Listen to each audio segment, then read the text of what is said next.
나에 대해서 먼저 알아야 돼요. 내가 이게 너무 좋아서, 내가 너무 이게 좋은데, 요즘에는 트렌드가 이렇기 때문에, 요렇게 가야겠다가 돼야 되는 거지. 막 이게 잘 나가요. 이게 연봉이 높아요. 이게 좋아요. 와, 이렇게. 안녕하세요. 자녀교육 정보 채널 드림맘입니다. 오늘은요, 여러분이 유학에 대해서 정말 고민하시는 분 많으시죠? 유학 갈까 말까? 그래서 아주 특별한 게스트를 모셨습니다. 바로 영어 글쓰기 로드맵 작가이신데요. 소개 부탁드릴게요. 예. 안녕하세요. 저는 영어 교육 전문 채널을 운영하고 있는 릴리쌤이라고 합니다. 네. 초등 영어 완성, 영어 글쓰기 로드맵을 쓰기도 했고요. 네. 실제로 이제 초등학생들과 학부모님 그리고 학교 선생님들 이렇게 수업을 진행을 하고 있습니다. 네. 반갑습니다. 먼저 작가님이 이제 유학을 가게 된 그 계기는 어떤 거였을까요? 바로 취업을 해도 됐을 텐데 굉장히 공부 학고파 같아요. 네, 어떤 계기로 유학을 가게 되셨을까요? 우리 이 채널을 보시는 분들은 아마 유학에 대해서 굉장히 관심이 많으실 거고, 네. 또, 많은 성공담 들어보셨을 것 같아요. 이렇게 해서 이렇게 됐더라. 예를 들어서 우리 자제분이 대표적인 성공담이 될 텐데, 아닙니다. 이게, 저는 오늘 좀 희소성 있게 약간 뭐 성공, 실패 이렇게 나누는 기준이 조금 그렇긴 하지만, 네. 조금 어려운 점, 네. 힘들었던 거, 제가 잘 몰랐던 그런 어떻게 보면 저에게 있어서는 실패담을 좀 들려드리면 네. 도움이 되시라고 네. 좀 그렇게 이야기를 나눠보려고 합니다. 네. 유학을 제가 가게 됐던 계기는 정말 솔직하게 저는 대학교 이제 4학년이 딱 됐는데 잘하는 게 없는 거예요. 내가 뭔가를 특별하게 좋아하거나 잘하는 게 없어요. 근데 아마 그런 친구들이 굉장히 많을 굉장히 거예요. 많죠. 막 스펙 쌓고 막 뭐 한다고 막 했는데, 물론 막 훌륭하진 않았지만 노력할 만큼 했는데 막상 와서 할 게 없다 보니까 제가 그 시절에 너무너무 힘이 들어서 약간 불면증? 약간의 우울증? 그 약간의 공황장애? 이렇게까지 굉장히 그 심한 아픔을 좀 겪었어요. 정말 내가 지금까지 열심히 달려온 것들이 아무것도 아니었구나라는 이 허무함. 그래서 그렇게 힘든 시기를 보내고 있었는데 다행히 전공 교수님께서 좀 안타까웠나 봐요. 또 이 학생이 참 열심히 공부를 했는데 옆에서 이제 안타까웠던 거죠. 보면 그러다 보니까 교수님이 우리 과에 제가 이제 프랑스어과를 나왔거든요. 그래서 우리 과에 프랑스에 가서 공부를 좀 더 한 후에 거기 현지에서 잘 생활하고 있는 친구들이 있으니 소개를 해주겠다. 추천서를 보통 받고요. 그렇죠. 추천서를 보통 받고, 그리고 영어가 이제 기본이 돼야 되는데 영어 같은 경우에도 아주 뛰어나진 않은데 그래도 어쨌든 가서 수업을 들어야 되기 때문에 보통 토플이나 IELTS를 보는데 저 같은 경우는 이제 IELTS를 해서 당시에 7.5 정도. 그럼 잘 받으신 거죠? 그런가요? 그렇죠. 그래서 네. 다행히 석사 기준에 넘어서 이제 그렇죠. 그거를 이제 준비를 했었고, 네.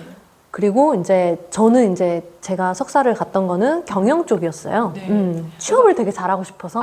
취업 때문에 전공을 바꿨구나. 네네네. 이제 취업을 너무 잘하고 싶어서 프랑스에 가서 내가 회사를 가야겠다라는 나름의 목표를 세웠고, 그리고 내가 지금까지 전공 잘하는 게 없어서 하고 싶은 게 없었으니까 취업에 유망한 학과를 찾아야겠다 라고 해서 그 경영 중에서도 굉장히 세부 전공이 있어요. 네. 석사니까. 네.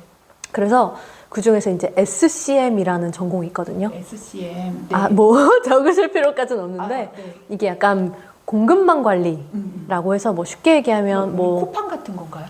예를 들면 이 물이 처음에 생성돼서부터 소비자한테까지 가는 그 과정을 이제 관리하는 그런 되게 전망이 좋은 거라면서요. 전망이 너무 좋아서 제가 이것도 나중에는 결국 이제 실패가 되는데 전망이 좋은데 네, 실패가 네. 됐어요? 네. 어쨌든 그래서 네. 취업 유망학과를 이제 했는데 다행 그 당시에 네. 제가 이제 글로벌 회사에서 인턴을 하고 있었는데 그게 우연히 때마침 물류회사였어요. 그럼 그게 어느 나라예요? 제가 갔던 게 이제 프랑스랑 이탈리아였거든요. 그래서 당시에 제가 이제 인턴하고 있는 회사에서 네. 또 상사가 추천을 해주셨어요. 그러니까 지금 굉장히 겸손하신 거예요. 잘하니까 추천해 주는 거예요. 아니에요. 예, 예. 정말로 저는 제가 느끼는 게 뭐냐면 살면서 실력은 부족한데 이게 주변에서 노력을 하면 안타까워서라도 어느 순간에 끌어주시더라고요. 그 면접을 보고. 그러면 자기 소개서 그거는 어떻게 쓰신 거예요? 그것도 되게 궁금해하겠다. 소개서에 자기가 뭐 이렇게 스트롱 포인트 같은 걸 탁 집어서 하는 게 그쵸, 있을 거 아니에요? 뭘 가지고 딱 해서 붙었다고 생각해요? 보통 이제 석사, 학사 이런 거 할 때 추천서도 굉장히 중요하지만 자기소개서도 중요하잖아요. 네네네. 근데 뭔가 매력이 있었으니까 합격을 했을 거란 말이죠. 그렇죠? 사실은 그거를 이제 왜 나오느냐. 그 학교에서는 결국 이게 우리가 어떤 회사를 가든 뭘 하든 중요한 건 내 입장에서 내가 이게 다니고 싶은 게 문제가 아니라 그 학교에서 아니면 그 회사에서 나를 왜 필요로 할까를 생각하는 게 되게 중요한 거잖아요. 그러면은 그 학교에서는 내가 이 전공을 해서 이 분야에서 잘 나갈 수 있는 사람이 될 건가 아닐 건가를 볼 거 아니에요. 사실은 우리가 취업이 힘들다, 어렵다라고 하고 저도 그런 고배를 많이 마셨기 때문에 알지만 사실 굉장히 간단한 거예요. 상대의 입장에서 생각해서 이 사람이 날 왜 뽑아야 되지? 이 사람이 날 뽑으면 이득이 되나? 라는 거를 생각해 보면 사실 답이 나오거든요. 근데 그때도 그래서 이제 제가 이걸 전공을 해서 나는 한국 사람이기 때문에 내가 프랑스에서 이 공급망 관리에 있어서 가교 역할을 하겠다. 그래서 그렇게 이제 그 학교의 입장에서 생각을 해서 자기소개서를 좀 만들었고 그렇게 해서 또 면접을 봐서 이제 좀 유학을 잘 가게 됐던 것 같아요. 네, 네. 그런데 되게 아까운 게 이렇게 좋은 공급망이라는 그런 회사를 들어갔잖아요. 그렇게 좋은데 그냥 아무나 들어갈 수 있는 데도 아닌데 들어갔는데 왜 한국으로 귀국을 해야겠다고 생각했고 모범생이 열심히 공부하다가 잘 해가지고 추천서 받고 자기소개서 잘 써서 뭐 석사도 가고 그리고 좋은 회사도 취업했어. 근데 폭망한 거 아닌 것 같은 거예요. 근데 어떤 함정이 또 있었을까요? 제가 항상 제가 처음 책이 나왔을 때도 말씀드렸던 게 뭐냐면 저는 이제 너무 목표를 향해서 다른 사람들이 좋다고 하는 거 있잖아요. 소위 말해서. 그런 거를 향해서 막 달려왔던 건데 그래서 사실 그때도 취업이 유망하다고 하니까 그거를 이제 했던 거였는데 문제는 뭐였냐면 첫 번째는 나에 대해서 먼저 알아야 돼요. 내가 이게 너무 좋아서 내가 너무 이게 좋은데 요즘에는 트렌드가 이렇기 때문에 요렇게 가야겠다가 돼야 되는 거지. 막 이게 잘 나가요, 이게 연봉이 높아요, 이게 좋아요, 와 이렇게. 그게 나쁜 거는 절대 아니고 중요한 건데 당연히 우리 살아가면서 그런 것들 전망이라든지 이런 것도 너무 중요하죠. 내가 열심히 공부했는데. 근데 자기한테 맞아야 되는 거죠. 그럼요. 그렇죠. 근데 그게 이제 먼저라는 거죠. 먼저죠. 근데 이제 우리는 저 같은 경우에는 솔직히 말씀드리면 그냥 가서 취업 잘 되고 안정적으로 돈 벌 수 있는 거. 거기에다가 나를 갖다가 맞추면 되겠지. 노력하면 되겠지. 이렇게 막연하게 생각을 해왔는데 사실 일이라는 거는 정말 어떻게 보면 뭐 잠시 하는 분도 계시겠지만 대부분은 평생을 갖고 가는 거기 때문에 내가 어떠한 업종을 하나 정하면 평생을 가져간다라고 생각하는 그 직업이잖아요. 그걸 본다면 적어도 나에 대해서 많이 생각하고 경험하고 그리고 또 뭐 필요하다면 검사도 좀 받아보고 사실 어떤 분야든 요즘에 이게 유망하지 않아요, 이거는 사양산업이에요 라고 해도 내가 그 분야에서 정말 뛰어나게 잘해서 하면 어떤 분야든 그 분야에 뭐 최고까지는 아니더라도 최고만큼 이렇게 올라가려고 하면 기본적으로 다 잘 이렇게 먹고 살 수 있거든요. 저는 이제 말씀드리는 게 이게 진짜 막 유망하고 막 이런 것도 좋지만 기본적으로 나를 알고 요즘에 특히 제가 이제 다른 데서 특강 같은 것도 하는데 특히 이제 어학, 문과 막 문과라 죄송합니다 막 이런 말 나오고 막 먹고 살기 힘들다 이런 말 나오거든요. 사실 솔직히 그게 아예 현실적이지 않은 말은 아니에요. 그러니까 쉽게 말하면 이과가 문이 넓은 거는 맞아요. 이과나 뭐 기계나 공대나 수학이나 이쪽이 훨씬 더 취업이라든지 뭐 나중에 뭘 해도 잘 이렇게 될 수 있는 그런 길이 넓은 건 맞지만 내가 정말 좋아하는 게 있다라고 하면 좁은 길이라도 가는 거죠.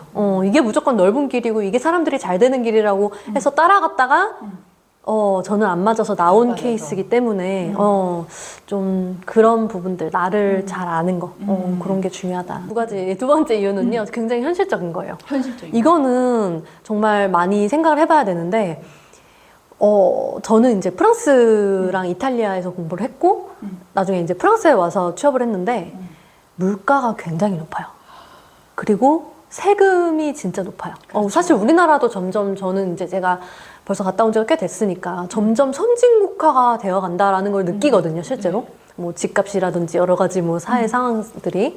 근데 제가 있을 때도 세금 일단은 굉장히 높았고 생활비, 물가 하다 보니까 제가 당시에 나름 이제 제 초봉선에서는 대기업이니까 아주 낮은 편이 아니었는데도 네. 이게 적응을 할 수가 없더라고요. 제가 이제 일이 제가 아까 잘 안 맞았다고 했잖아요. 그래서 제가 정말 그때도 막 야근하고 되게 노력을 많이 했었거든요. 제가 막 그 업무에 관련된 책을 한국에서 사서 가져다 달라고 할 정도로 되게 노력을 많이 했었는데 노력파 같아. 그랬었는데도 이게 적성에 안 맞으면 이게 너무너무 힘들더라고요. 그래서 제가 노력을 하다가 결국에는 결정적으로 병이 났어요.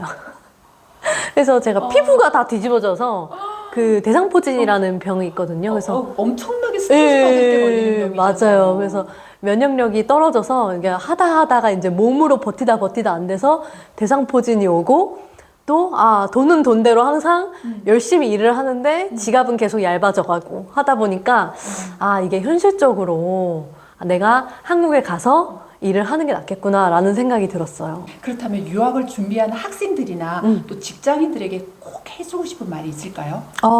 저는요, 사실 제가 너무 이제 어떻게 보면 현실적인 이야기를 드리고 제가 해야죠. 실패담이라고 이야기를 했지만 사실은 인생에 저는 실패라는 건 없다고는 생각을 하거든요. 네. 그래서 제 인생에 실제로 되게 큰 자양분이 됐고 그래서 어떻게 보면은 굉장히 황금기고 정말 돈을 주고서라도 바꿀 수 없는 그런 소중한 시간들이거든요. 그리고 외국에서 나가서 이렇게 살아보고 공부한다는 것 그 자체가 너무 행복하고 감사한 일이기 때문에 여러분들께서 만약에 기회가 되고 그리고 내가 도전할 수 있다면 저는 꼭 도전하라. 실패가 될지라도 그게 나중에 내가 하고자 하는 일과 연결이 안 돼서 저처럼 다른 일을 하게 되더라도 그냥 저는 무조건 기회가 되면 실패를 하더라도 도전해 보셨으면 좋겠고 그리고 요즘에 이제 특히 장학제도 같은 것도 되게 많거든요. 잘 알려지지 않은 것들이 되게 많아요. 저 같은 경우에도 그랬고 그리고 제가 이제 아시는 분들 중에서도 뭐 디자인 학교 우리가 막 쉽게 말하면 뭐 누구나 들었을 때 명문대가 아니더라도 그 학교에서 굉장히 그 지역에서 굉장히 유명한 그런 것들도 알고 보면 굉장히 많고요. 특히 뭐 제가 말씀드리지만 이과나 뭐 수학, 공대나 이런 쪽이면 아주 영어 실력이 뛰어나지 않아도 생각보다 기회도 있고 장학제도도 잘 되어 있고 이게 알아보면 알아볼수록 이게 본인이 찾을 수 있는 기회가 분명히 있거든요. 제가 아는 분 중에서도 예를 들어서 북유럽에서 디자인 학교를 나오셨어요. 근데 이제 원래 이제 북유럽이 디자인이 유명하긴 한데 그 안에서 뭐 굉장히 뭐 탑 그런 학교는 아니었대요. 말씀하시기로. 근데도 본인이 가서 어쨌든 열심히 해서 나중에 프랑스로 넘어와서 멋진 자동차 디자이너로 살고 계시더라고요. 그렇구나. 그래서 이게 꼭 뭐 남자애들이 자동차를 좋아해서 그러시구나. 그래서 어쨌든 그런 경우들도 있고 하니까 그래서 잘 많이 알아보셔서 유학 갈 수 있는 기회들이 저는 분명히 있을 거라고 생각합니다. 유학 가기 전 꼭 주의해야 할 점. 첫 번째, 내가 무엇을 좋아하고 잘하는지 나에 대해 먼저 알고 가야 포기하지 않고 끝까지 할 수 있어요. 두 번째, 유학 후 취업을 할 때 해외의 고물가와 나의 연봉을 고려해 현실적인 득과 실을 체크해야 합니다. 여러분 어떠셨는지요? 많은 도움이 되셨기를 바라고요. 다음 시간에도 여러분에게 꼭 필요한 주제로 찾아올게요. 감사합니다. 감사합니다.